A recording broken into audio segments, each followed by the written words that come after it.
So first thing, hey everybody, how are you guys doing? We are in week 2 of the college, so we are doing better than many colleges. We are still open and still functional, and it's a good thing. Good. That's great.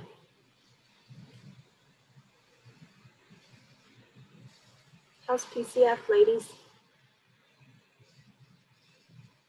Doing well. Lots of exciting things coming down the pipeline.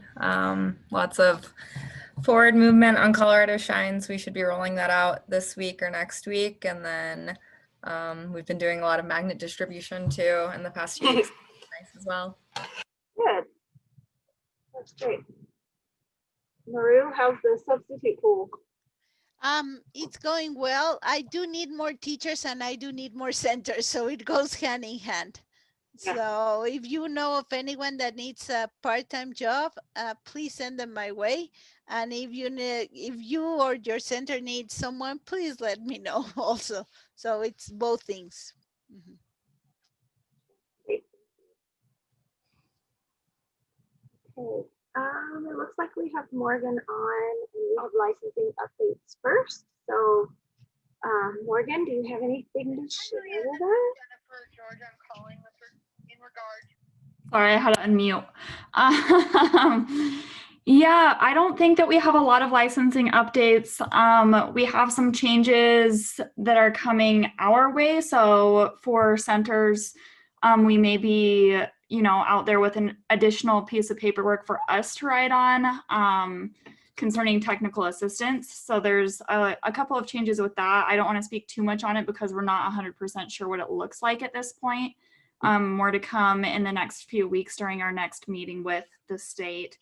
And then on top of that, the licensing specialists will be sitting in on some quality trainings so that we can kind of see what that looks like. So we'll be sitting in on some of the Eckers, Pickers, and Itters trainings. So if anybody has any questions or comments about that, feel free to reach out to me. Great. Well, and I guess I could also share with this group because I didn't share with this group yet. So if you're not aware that Mesa County Public Health is a sponsor site for CACFP, we hit a huge milestone this last month, and we are over $117,000 in reimbursement for our first year. So yeah, and 4 of those sites just came on in 2020. So yeah, big movement coming. That's great, Morgan. I know with CACFP, with the pilot programs, especially the 3 that started earlier with you, they have commented that this has generated revenue for them. The mealtime experiences were a lot better. I think Lauren was sharing, they had teachers microwaving those little macaroni and cheese bowls for like 2 hours, and now they don't have to do that. And the kids are getting better nutritious meals and that kind of stuff. So it's really an amazing program. So thank you for all your work, Morgan. Yeah, and I just sat in on a state training too. So they had some ideas on how centers can, implement that to bring it home to the parents and children. And I think that that's something that I can help with and provide those resources to those sites for. So I'm excited for that as well. Okay, any questions for licensing while we have Grace's?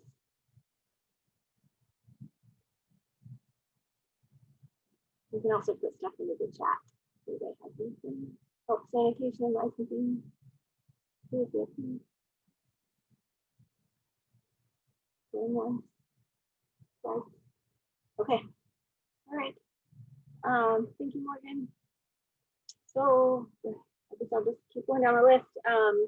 Talker 8000, as far as updates for that, we're working to develop a website based on the knowledge gained from the pilots and try to make those tools more readily available to the community, and like the PPE tool where you can plan, budgeting tools, those types of things. Thank you, Maru. Maru put in the chat if you need subs or you have teachers, give her a ring, email. She's wonderful. Okay. And then we did CPR. We funded CPR and first aid. The tail end of that is this afternoon. Daisy's setting up at Kevin's Little Steps right now so that they can do the last end of that training. We had they did it virtually yesterday and it went really well. So we had quite a few participants for that. And then let's see, EQIT, we started that.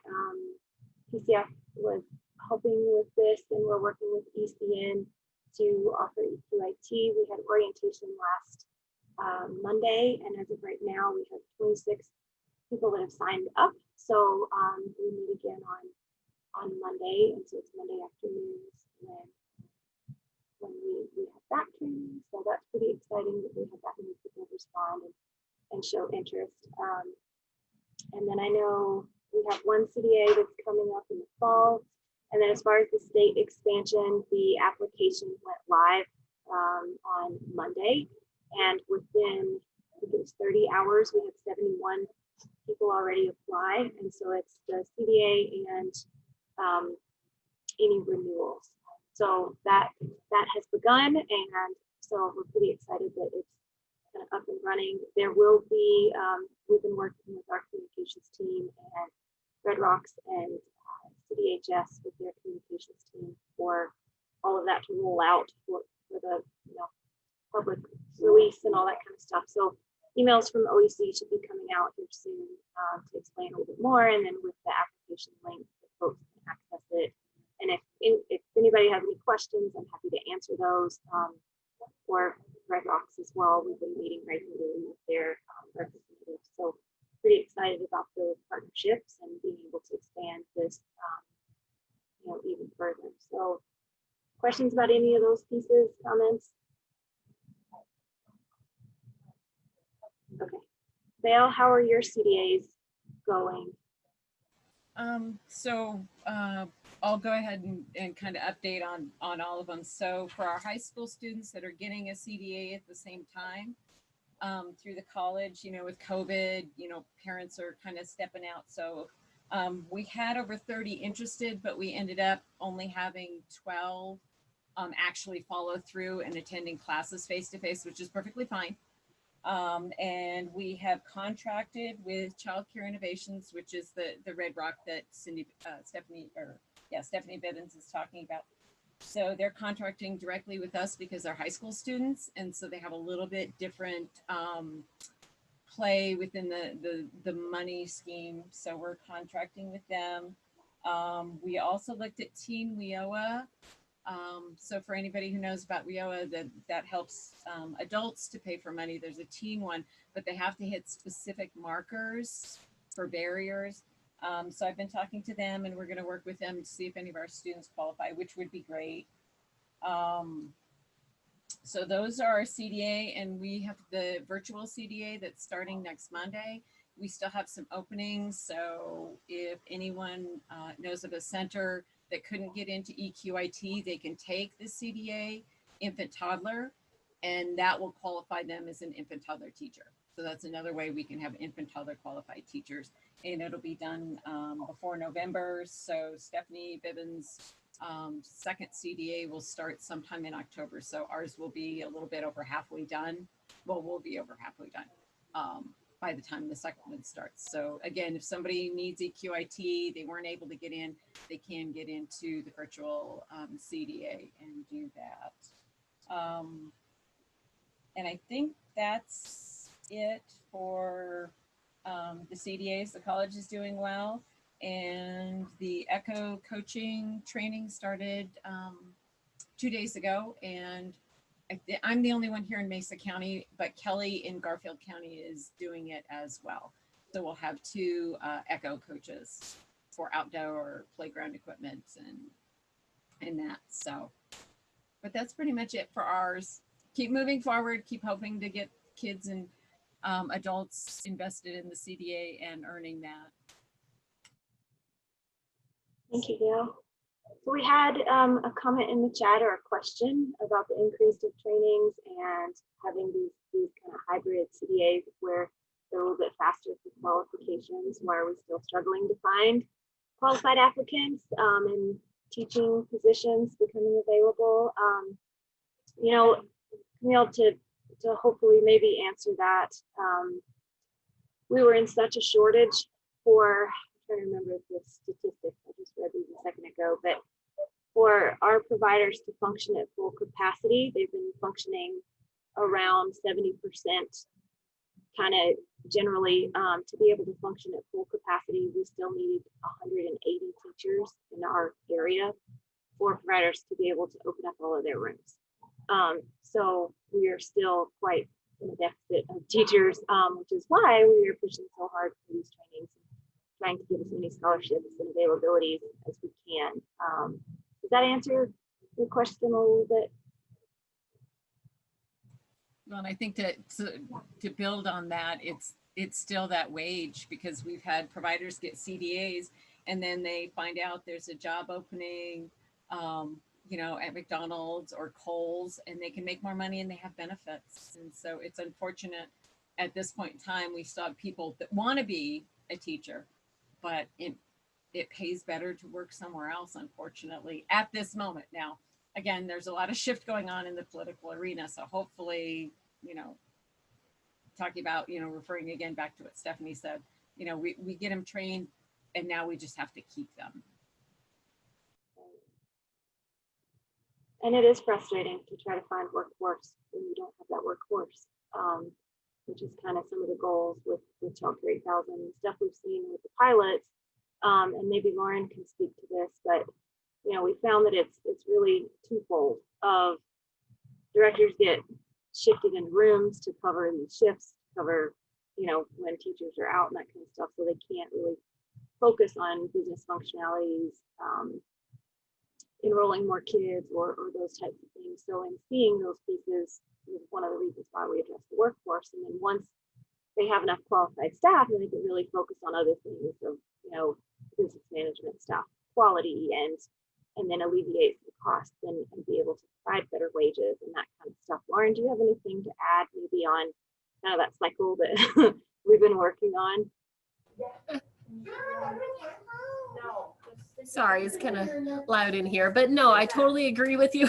I don't really have anything to add at the moment. So, but yeah, I agree. It's an ongoing thing, but we're making progress, making steps with it. So, which is helpful.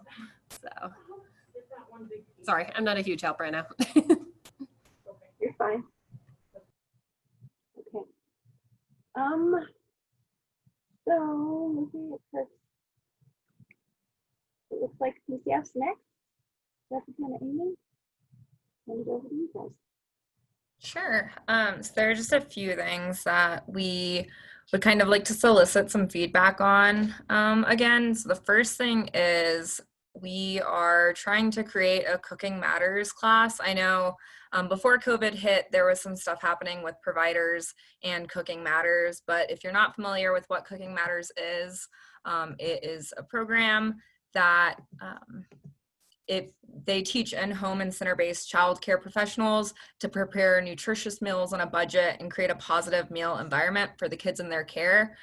So they work with families as well, but recently they've started to focus on trying to connect to providers and provide courses to help with better food quality and just a better environment and attitude around food. So we spoke with somebody who's interested in creating a sequence of courses, ideally at a reoccurring date, and going through the different courses that they offer, which are about 10. And once I finish talking, I can link you a list of those courses. But I've created a survey just to garner some feedback on what time would be best for providers, because we want to make sure that you're able to join so that you can get those benefits. But I will throw the link in the chat. It's just a quick 3-question survey of what time would be best to do this. And then if there's any other feedback you'd like to share about it, there's a section for that as well. And there's some information on that link as well too, to tell you a little bit more. But it's a really cool opportunity because you can get CEUs for completing these courses, which is always nice. And it's just a really great professional development opportunity. And there's also a course specific to CACFP. So if you have CACFP, that'll align very nicely. So that was one thing. And then the other thing is just kind of want to solicit if you have any feedback about things that would be really useful to have on our PCF website. I'll link the PCF website in the chat as well. We've been meeting on a weekly basis to make edits and trying to find ways to make it more useful for providers and a little more intuitive for providers as well. So we really, really want your help in this, because we can only make it as good as we know how to make it through your feedback. So if you have any thoughts on things that you would like to see on the website, things that you're struggling to find that you regularly access, we'd love to make those available on the website. So I'll put our emails in the chat as well, and feel free to reach out to us and let us know. And then I think Amy had one more thing. Yeah, I am also asking for some feedback. So I'm Amy and I work with Colorado Shines. And so we were really looking to make a list of kind of the greatest hits, sort of, from the PDIS coursework. So if you're participating in Colorado Shines and have at least a level 2, you ought to be really familiar with these classes. And so if you wouldn't mind kind of digging back in your memory and thinking of the various courses that you took on PDIS that were impactful or like particularly helpful, or something that you would definitely recommend that people in the industry, a course that people in the industry take. I would love to hear what those courses are. No worries if you can't remember like the exact name. If you can describe it, that's awesome. I can do some digging on the back end. So if you can think of any PDIS classes that were super helpful to you, if you could just pop them in the chat, that would be wonderful. And then, yeah, I'm gonna compile your feedback and make that into a resource. So if you can remember anything, that'll be great. And yeah, thank you.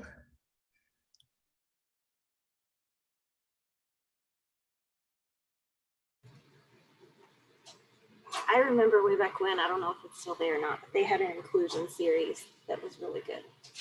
So, Yep, it's still there, and it's is it still good. there? Okay. I make my students take it for a class assignment. Nice, that's what I like to hear. Okay, thank you. So there's one. Jessica and Amy, could you email me those links, since I do have my students, you know, some of them are working in centers as well as some of them, well, all of them have to do PDIS, and I'll share them out in my classes, and they can kind of give you some, that will give you a few extra people, hopefully, that will give you feedback. Thank you. We appreciate that.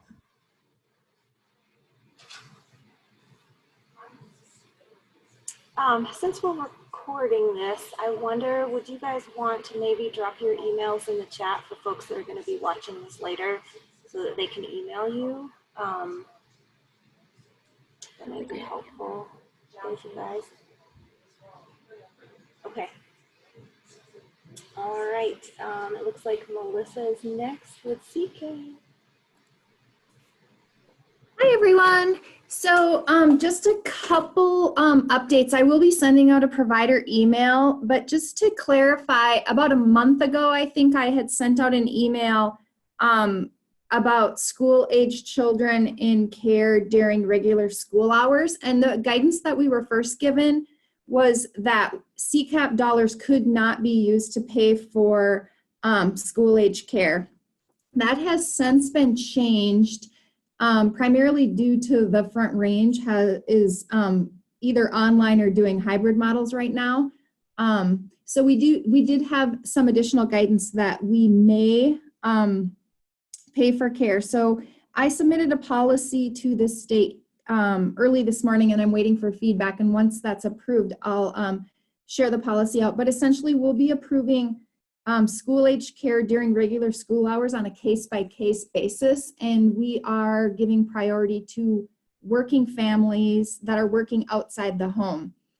So we're preparing for that if school does have to go to a virtual model here, what we'll be able to pay for, because our allocation was never designed to cover full-time care for school-age children year-round. So we're doing the best that we can with the dollars that we have. So there will be more guidance on that as soon as my policy is approved. And then I did submit a medical hold policy that I'm waiting on approval for. So historically, we've paid for 10 medical hold days with a doctor's note, but now we're required to pay absences. And so because we're required to pay absences, we're no longer paying medical hold days because they'll be paid automatically through chats. But I did submit a policy for COVID that if a child is exposed to COVID and has to self-quarantine, that we could pay medical hold days. So I'm waiting for approval from the state on that, and I will send out additional guidance on that as well. So at this point, we have approved no children over the age of first grade for full-time care because we are in-person learning 5 days a week in Mesa County. But if that changes, then we will have a little bit of leeway in what we can pay for. So any questions on that?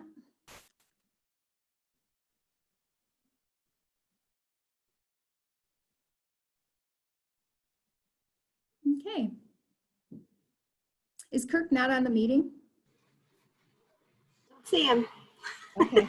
Well, he had wanted to talk about attendance and different things, but I will wait for him to lead that discussion. So maybe at a next director meeting. So any other CCAP questions that any of the directors have?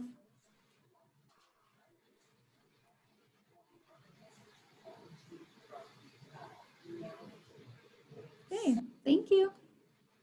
Thanks, Melissa.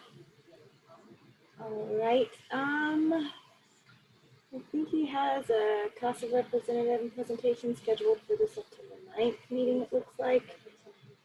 And for part 2 would be directors and owners discussion. He wanted to look at the January 1, 2021, 48 hours of sick time for employers with 15 FTE staff members. Not sure what that is. I don't know, I guess we'll wait for that one. And then COVID impact. We have one director on the call. Any strategies you guys are navigating with COVID impact, Corinne?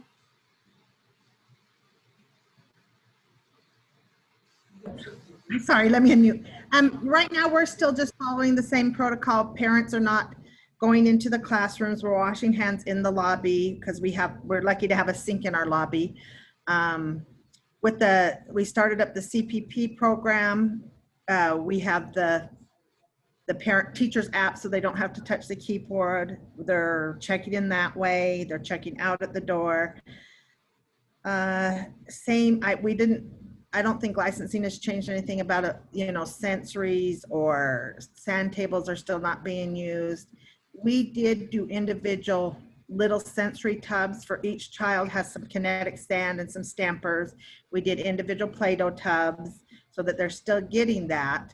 And we also did individual little writing and art tubs. So they have their own glue sticks. They're not sharing.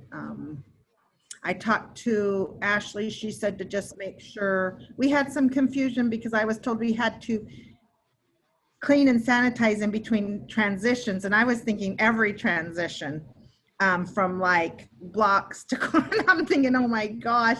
So we had a few teachers try to split their kids up into teams A and team B and wash it. But she said, no, just the transition either between an AM, PM complete change out, but make sure that we just do those sanitizing and disinfecting every night, the whole center. So we're in good shape now that we're, just like everybody else, we're hanging in there and doing what we can do. All that cleaning, you ought to be good and polished, huh? That's true. And there is some issues with trying to keep our supply up still, of trying to find. Ashley was nice enough to send me a list, and we're going to have to go with a little bit longer contact one than we like, but we don't have a choice because we're not being able to order the stuff that we usually order. So right. Would you mind maybe sharing out that list? I can, when I get to the office, I will. I'm okay. on my computer, but yeah, we can share out that list that she had given us.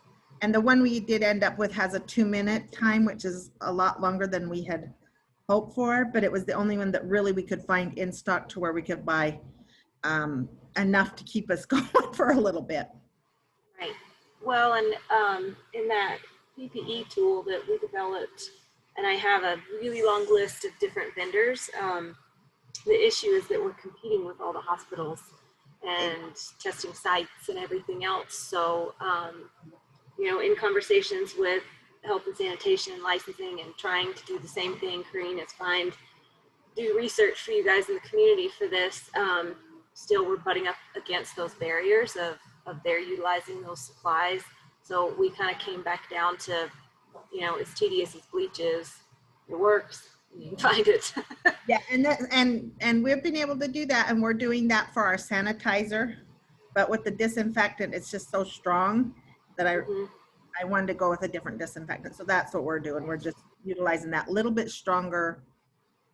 I mean, a little bit longer time, but it's a 2-minute and we can make it work. So yeah, we're still using that bleach for the sanitizer because that is at least what we're being able to get. Right. And what vendor do you use, or do you use multiple vendors to find supplies? We were actually using Walmart for our sanitizer and Amazon for our disinfectant, and we had it on a rotating every month, and we haven't gotten it for months.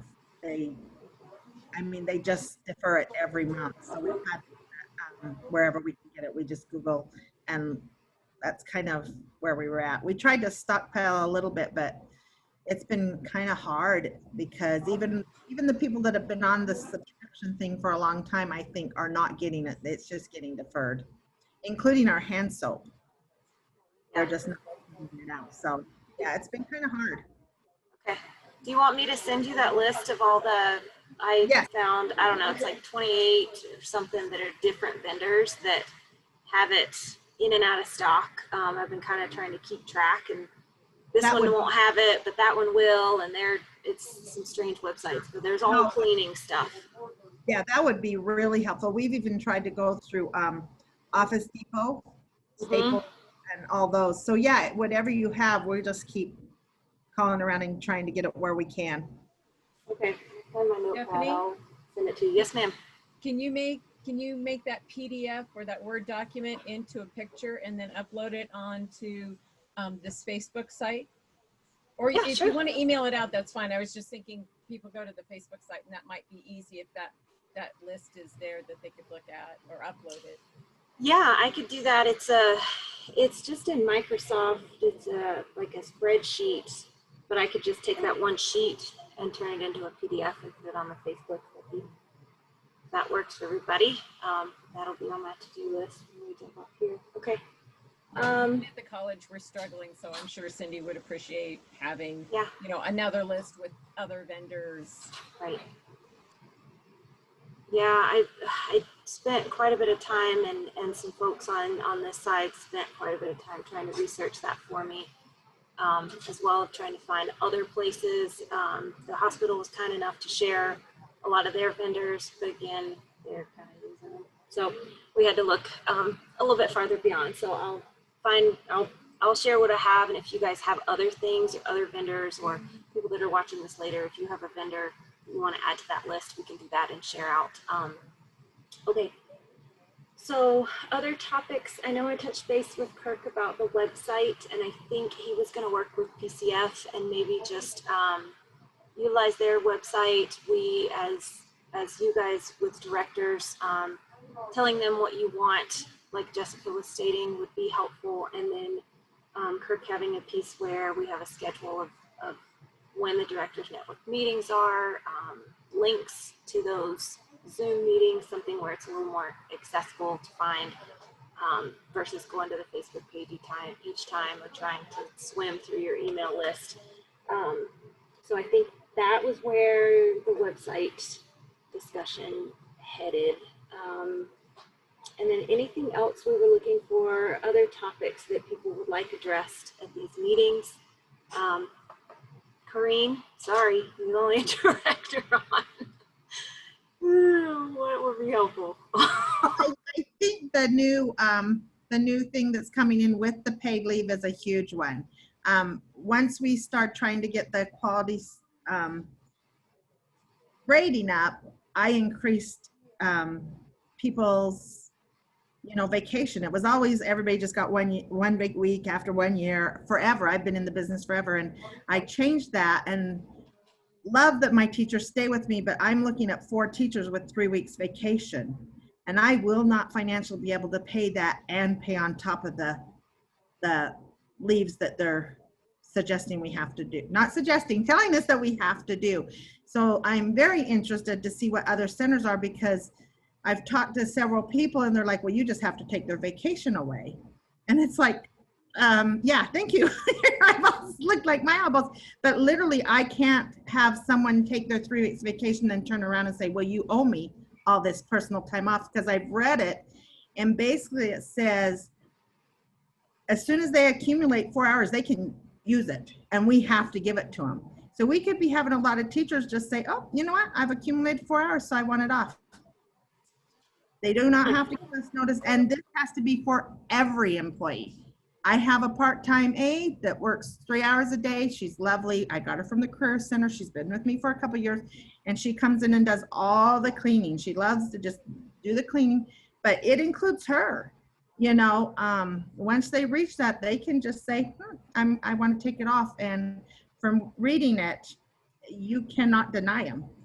And I don't know how that's going to work with us licensing. People will be able to just say, oh, I've built up 12 hours. I want it now, tomorrow, today and tomorrow. So I hope that there's more people reading it and coming up with better answers than what I've got, because I'm just like, yikes, this is very scary. And I don't want to basically tell my teachers, hey, I'm glad you've all been with me, because they get 3 weeks after 10 years, 2 weeks after 5 years. So we're talking 4 people that have been with me for over 10 years, which most people that are on the site know that is a big feat for me. I have several that have 2 weeks. And now to come back and say, okay, because you tried to do a quality center and you tried to really reward your staff, now we're going to tell you you're going to do this too, which financially, telling you, I'm not going to be able to do that without making adjustments. So that is a good topic that we do need to cover. And then I just think that we just need to keep updating. I mean, I've had even people that I know in the school district that are running their preschool saying, hey, Corrine, can we use sensory tables yet? No, we cannot. You got to make individual ones if you're going to. We just need to really stay on top of that and keep covering that each director's meeting, I think. I think that it would be really nice to have some legal advice. Somebody come in and tell us, hey, legally, these are the things as far as employees and stuff that we can do and we can't do. I actually called somebody and said, can I even legally take vacation away after I've given it to him? And it's not that I want to, but I'm not going to be able to afford. Some of these girls would earn up to, I think they said it's 6 weeks, and they're trying to push for 12 on the ballot. Yeah, that's a huge issue. So it would be nice to have legal advice of what, as owners and directors, can we legally do as far as changing things once we have started them. Okay. I know for Cindy had talked to me last night about all the changes going on with school age. And I know Melissa's, always getting new information, but that was just her thing with the, it's always good to, as soon as we find out what changes are going on with school age, to be able to find out about that, and best way to, handle those parents who have decided not to take their child to school for medical reasons, but they want them in childcare, and how all that is going to be played out with reimbursement and such. So I think it's just an ongoing challenge of trying to keep up like Corinne said, with all the COVID changes and all the emails coming through, and which ones do I read and which ones are not quite as relevant. But that was something that Cindy brought up to me yesterday.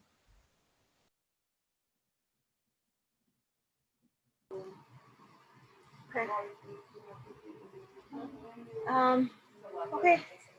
And then capacity updates. Well, I guess we just have Corinne on there. So it doesn't sound like we need to talk about that one, I guess. Okay. Well, any other topics or questions or things we feel like we need to get out there for folks that will be watching this later? I just would really like to see some kind of, I know that I call a few owners that I know and tell them how important it is to be on this. And I know it's hard, but I don't know if we have to change the time. But we got to get some commitments of some directors and owners to be on here. That's what this was for. That's what this was started for. And it's really disheartening when I call and they say, oh yeah, I got it on my calendar. Yeah, I'll be there. And then they're not. And you're like, this has got to be, because I don't read everything. Like Mel says, I get slammed with emails. I don't read them all. But maybe if we had 4 or 5 directors on here, somebody else read a different email that could enlighten me. Yeah. I just don't know how to get it out. I don't know what kind of reminders. I don't know what kind of, because like I said, I do call a couple that I know and remind them. I think it is harder when it's not in person. I think in person, there's a few of them that like to go to lunch or whatever, and will go to lunch with me on the day. But I don't know suggestions of how to get more involvement, because I think we need to. I agree, and I know that was one of Kirk's goals for this group. So I'm wondering if we come up with a survey and we send it out to our homes or centers, or whatever, to providers, and maybe a survey of times of when would be a better time. Should it be less often? Should it be just once a month? And we just know that the first Wednesday of every month, that's when we're meeting. Or if it's, more reminders in a variety of ways. I'm not sure. Calendar invite, if that would be more helpful. I know for me, a calendar invite is huge. That helps me. Vale says yes, because if it's not on my calendar, I have no idea. It's not happening. And Lauren was on here before, and I apparently had a meeting with her today, and it wasn't on my calendar, and we made it happen. But yeah, having that there, and then the link is helpful as far as for me and for Vale too, it sounds like. So maybe we could make that request, and then I don't know, maybe survey providers and say when would be a better time. I'm not sure how we rally. What do you guys think as far as like putting out a survey out there? Are they gonna, they've been kind of surveyed to death. I'm thinking the calendar invite, because I think more and more people are attached to their phone and they have their calendar in there. And if you get a ping 15 minutes before, it's easier compared to like today, I didn't put it in my calendar, and I just happened to have my Facebook go off, and it said, oh, there's potentially a meeting. And I was like, oh, I totally forgot to put it in my calendar. And then it reminded me I talked to Cindy. So I definitely think, kind of like what we do for the PCF steering committee, having that calendar invite does make a difference, because it reminds people, oh, I need to attend this. Even like Corinne, she's not at her office right now, but she was still able to link in via her phone. And I think more people would do it if they had a calendar invite that just had a one-stop button, just a push on and then connect with, instead of having to look like on Facebook. I had to look through the email to find the actual link and not find the survey and the other information. So I think that would be a good idea to test out maybe for the next time before you send out another email and survey everybody to death. Right. Okay. Yeah. Okay. And I know for some of our meetings, you can set the reminder of like a day before and 15 minutes before, so that if somebody needs to say, oh gosh, I need to remember and get that lead to cover this room so I could join, or or whatever, that kind of stuff. Okay, well, I will make sure Kirk is aware of that and see if he can create that for the next one before I create another survey. We'll start there. Okay, well, anything else for the good of the cause? Okay, thanks everybody, and if you're watching later, thanks. Take care. Bye-bye. Bye-bye.